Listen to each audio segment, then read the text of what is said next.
Hello, everyone. This is the Functional Fridays podcast. We talk about jobs people have, current social issues, and much more. I hope you enjoy today's episode. Okay, awesome. Well, hello. Welcome to Functional Fridays, where we talk about small businesses, small strategies, and all the good stuff. Today we have Mr. Monty, and I'll let him introduce himself. What's up? Let's get it. Let's go. Let's grow. My name is Monty. I'm here. I'm just happy to be here with you, Nikki. You the rock star. I'm just in your world. I'm excited to kind of learn about what you do and just have other people know what you do and your strategies online. That's what I'm excited Yeah, about yeah. here. Absolutely. Yeah. I'm basically an Instagram strategist and coach. I have an agency that basically focuses on helping brands and influencers grow and monetize on Instagram organically. So from content creation to community building, right? Getting engagement, being able to convert and make money.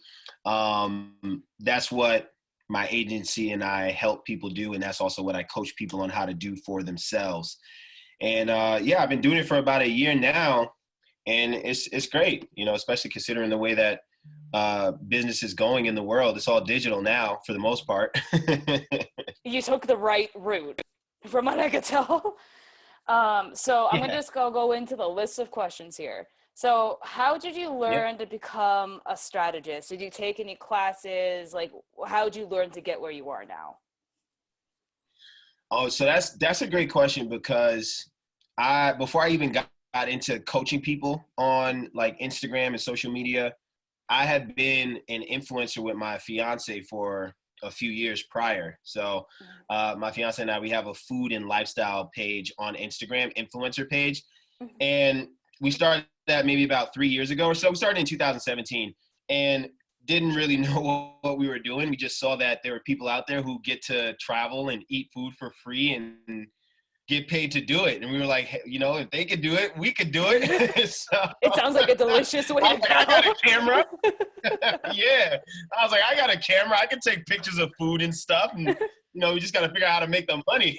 But yeah, that's kind of how I got into taking social media a little bit more serious than I originally was. And there was a lot of trial and error, just figuring out what to post, how to post it, how to create quote unquote good content, Mhm. and how to actually build up an audience, and then eventually how to get opportunities, whether it was to go to a restaurant and eat for free and do a review, or actually get paid to promote a product or some type of brand. We went through all those trials and errors, and we figured it out. And we were doing that on a very part-time basis, still very, very, very part-time. I mean, in 4 years, we have less than 400 posts on our page, but just through the trial and error alone, I learned what works on Instagram, what doesn't work for the most part. And I said, you know what? Last year around when the pandemic hit in 2020, I realized that it was a great place to transition to provide a service to other people and be able to monetize it, because everybody was looking to go to social media and the digital space to sustain their business or at least start a business. So I had the courage because I've been influencing for a little while. Of course. And that makes me have a follow-up question actually. Is that did you have many trial and error accounts? Did you try different topics through the years, or did you primarily focus on that food account? Good question. Yeah, I didn't. Not really. Yes and no. Okay, so, so I tried to start an influencer page Mhm. solely based on like beautiful girls, right? Yeah. Like girls that are like on the beach and traveling. And that just got shut down right away. I think Instagram was like, you're using other people's photos, and yeah, you're not giving them credit. So I was like, you know what? Before somebody comes looking for me, let me just focus on what I really need to be focusing on. So yeah, I dabbled. I tried to create multiple accounts, but by multiple it was just one other experimental account. And it got shut down in a matter of days. And I was like, yep, you know what? Just food and travel. We'll focus on food and travel. That's an easy way to go. All Yes. right.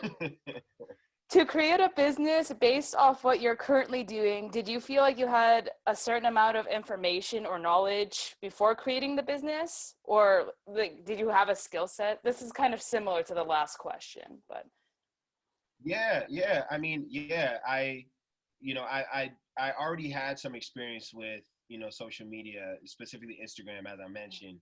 Um, and I do believe that you do need some type of level of experience, right? So mhm, that you can actually coach people, right? You can't yeah, call yourself a coach if you don't know the game, right? exactly. You can't be a basketball coach or a football coach or a life coach for, motivational coach if you don't have any experience with it yourself, or at least understand that realm Mhm, to enough of a degree beyond what the person you're coaching knows for themselves. So, and there's people that are struggling with social media and specifically Instagram at so many different levels. Some people don't even know how to take their page off private, right? So yeah, that's one level of, ignorance, for lack of a better word.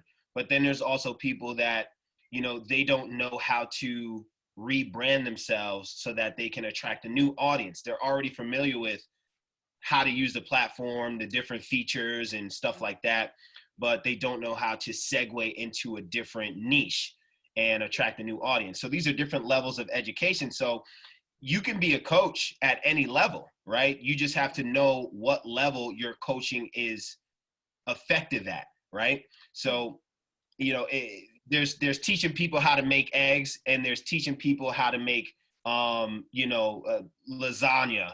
penne alla vodka. It's two completely levels of cooking. Okay, I hope so. how to make a waffle. Right, exactly, right? How to make a waffle. You put it in the toaster and you don't let it burn, right? But if I'm trying to make corn souffle, that's a completely different ball game. So same thing with Instagram. So whatever level it is that you are able to coach at, your Mhm, target audience are going to be people whose knowledge is below that level at which you coach. That way you can always be of value to those people. of course. And I feel like this kind of, and correct me if I'm wrong, has a lot to do with like timing, right? Yeah, I mean, timing is always a factor, right? Time is going to move no matter what, right? And the sooner you can get information, the sooner you can refine your coaching and your strategies, the sooner you can get to whatever your goal actually is. So timing always plays some type of role. Um, but it takes however much time it takes, because everybody's learning is a little bit different, Yeah. and this is why I didn't enjoy school, because a lot of times I felt like I was stupid. But it wasn't that I was stupid. It was just that it took Mhm. longer for me to figure things out than the person that was next to me. Nikki found the answer in 5 seconds. It takes me 5 minutes, Yeah, of but we only course. got 2 minutes left until the test is over. So in that 2 minutes, I would have found the answer 3 minutes later. However, because the time ran out, now it's like I'm not smart enough to answer the question. Mhm. But outside of the school, atmosphere, it's like however much time it takes is however much time it takes. It's all about applying that knowledge, internalizing that knowledge, and then finding out a way to solidify it into something tangible as far as results, whether you're on the coaching side or you're on the student side. Yeah, of course. And I feel like that's why like I really appreciate your space in Clubhouse. Kind of just sitting here promoting you at this point, but I really appreciate your space in Clubhouse just because there's no limit. You create that space where there's no limit. And then just I appreciate that space that you've created for that. Yeah, appreciate that. Yeah, I mean, it's two of us, right? It's myself and my brother from another, Siobhan. We just had a vision of just bringing people together. We Of don't course. limit the space to people from any specific niche or specific industry or business. People that are in our community are from all different walks of life, and I think that's what's beautiful about what we're doing. I think that's what a community is all about. People that have different walks of life, different experiences, different backgrounds, but they can come together, and there could be this substance of positivity that's maintained throughout all this diverse group of people. Of course. And I appreciate you for that and Siobhan as well. To go on to the next Yeah. question, since you have your business, Instagram lives being on Clubhouse, all these platforms, where do you feel like you're best able to help others? Instagram, I love Instagram, right? Mm-hmm. Instagram is obviously the main platform that I leverage to reach people and coach people. um, but Clubhouse has been a great catalyst for me to really take my impact to another level, Of course. because it allows us as human beings to be able to express ourselves in real time, to share value and make connections and relate to people in real time and get that immediate response. A lot of the interaction that we have on platforms like Instagram, it's, outside of those people who have their post notifications turned on and, they're incorporated into the algorithm that Instagram puts your content in front of, the engagement and the interaction is typically delayed. People may not see your post until 20 minutes later, an hour later, a day later, but on Clubhouse, it's real time. And, I think it's important to use every platform accordingly to make an impact and draw attention to whatever your main platform is. Clubhouse has been that catalyst for me. My following it's doubled in a matter of a few months since being on Clubhouse. And you got to go into the rooms that you can share value in. I don't go into rooms about NFTs and Forex and all that stuff, maybe to learn, but not to coach and give value, because I have no value to give. That's not my jam, right? So I focus on putting myself in spaces where I can add value and I can be confident in what I'm saying. And the people who receive that value from me, the next thing they do is they want to go ahead and follow me on Instagram because they want to stay connected to that value. So in that sense, do you usually recommend people having a platform already like set before coming on the Clubhouse? Should they have already branded themselves? If they're looking to build a business, of course it would be great to already have a platform established that you can kind of direct, more people to, like these new people that you encounter, and that you build relationships with. You want to have another platform that you can send them to, your main hub where you're consistently delivering value to your community. But if you don't have a business yet, you still want to get on Clubhouse. Get on Clubhouse anyway. Talk to people, because you can meet mentors on Clubhouse. You can meet other professionals on Clubhouse. Let's say you want to do a podcast, right? Well, Nikki's got a podcast. I don't have a podcast, right? Maybe I want to learn. I don't have a podcast set up, but I want to put myself in spaces where I can network and build relationships with people who have experience with podcasts, so that I can learn some things and I can get access to resources and be made aware of tools and programs that I could use, so that when I start my podcast, I'm starting it on the right foot and it's going to go in the right direction. So, Clubhouse can serve both those individuals, the person who already has a platform set up and they want to funnel more people to it, and the person that doesn't have a platform set up but they want to make connections so they can learn how to set up that platform for whatever it is that they want to do. Of course, makes sense. Okay, so the next question. So the main platform you use to help entrepreneurs build their audiences is Instagram. Do you believe there are any other platforms that could coincide with Instagram to help build your platform, or do you solely believe Instagram is one platform everyone should be using to build their channels, businesses, all that extra good stuff? Instagram is a platform that everybody can use, but it's not necessarily a platform everybody has to use or should use if they want to be successful, right, in the digital space. There's so many platforms out there. There's LinkedIn, there's Facebook, there's Pinterest, right? There's TikTok.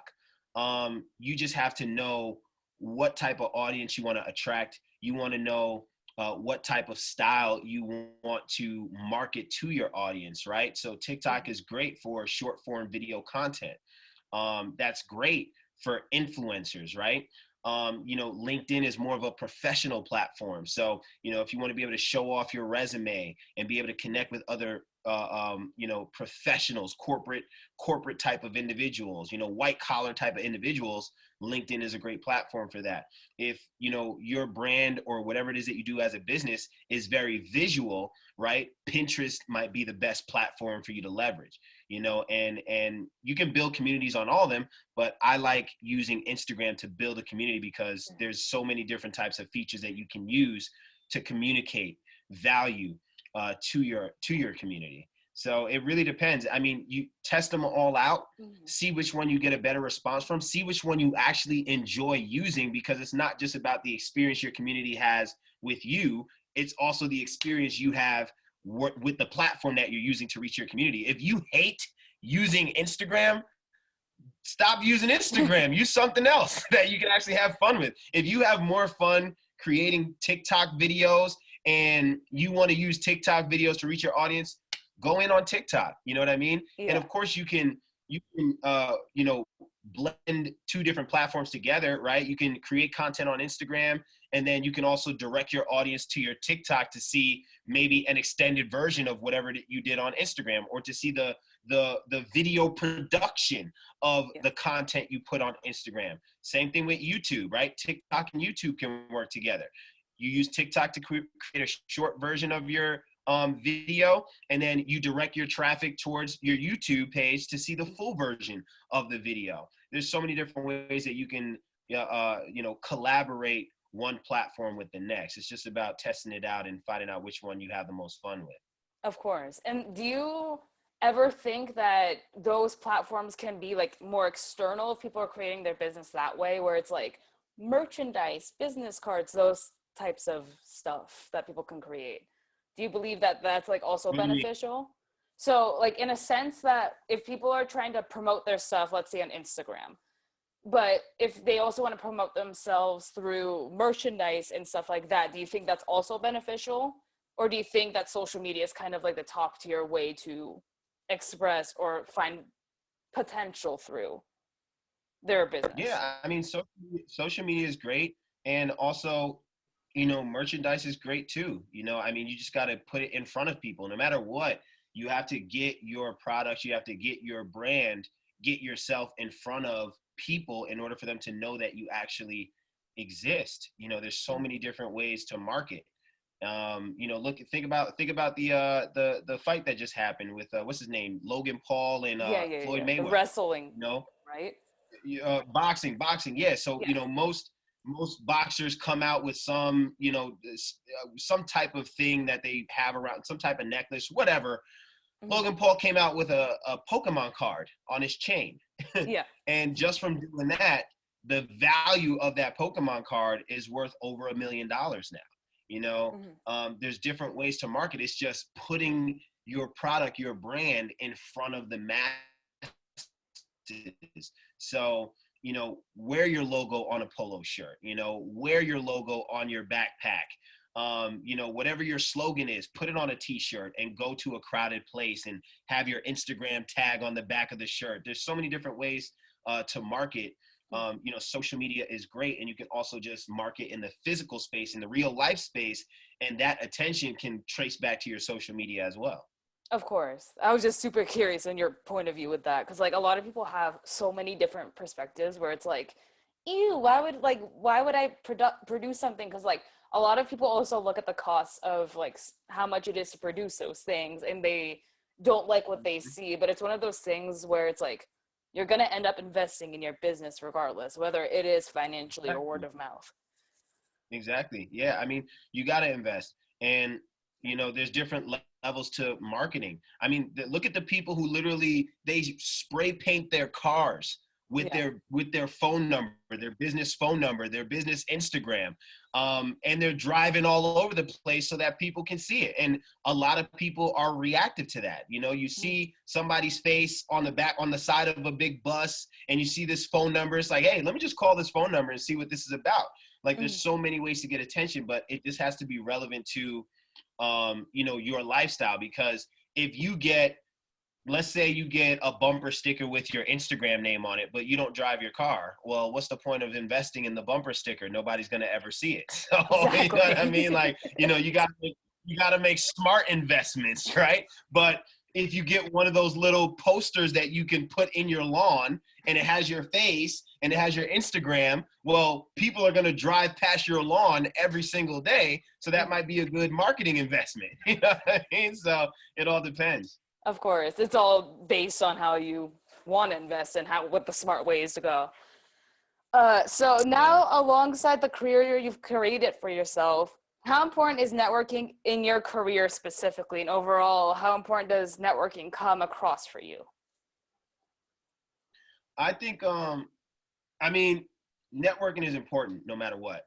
Mhm. In any type of business, right? You network to get clients, you network to get mentors, you network to get partners, you network to build a mastermind group. I network for different reasons. Part of my networking is to raise awareness of who I am and what I do, right?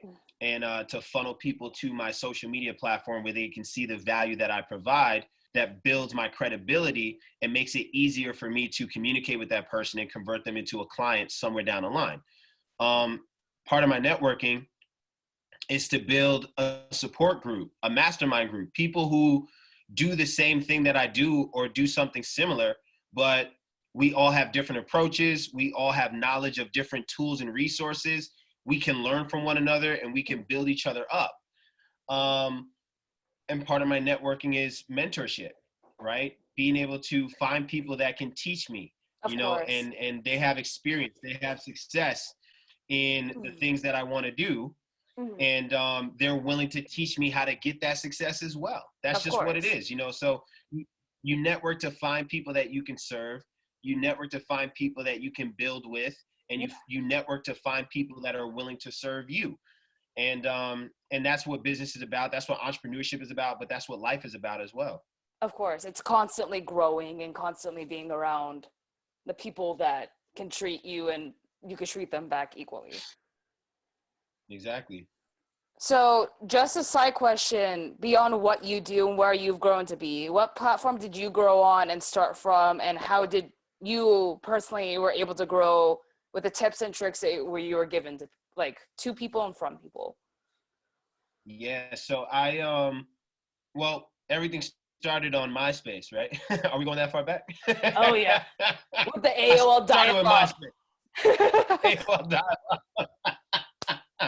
Yeah, 20 minutes waiting to load up. Yeah, 50 minutes to go from one web page to the next. You can't even talk on the phone at the same time.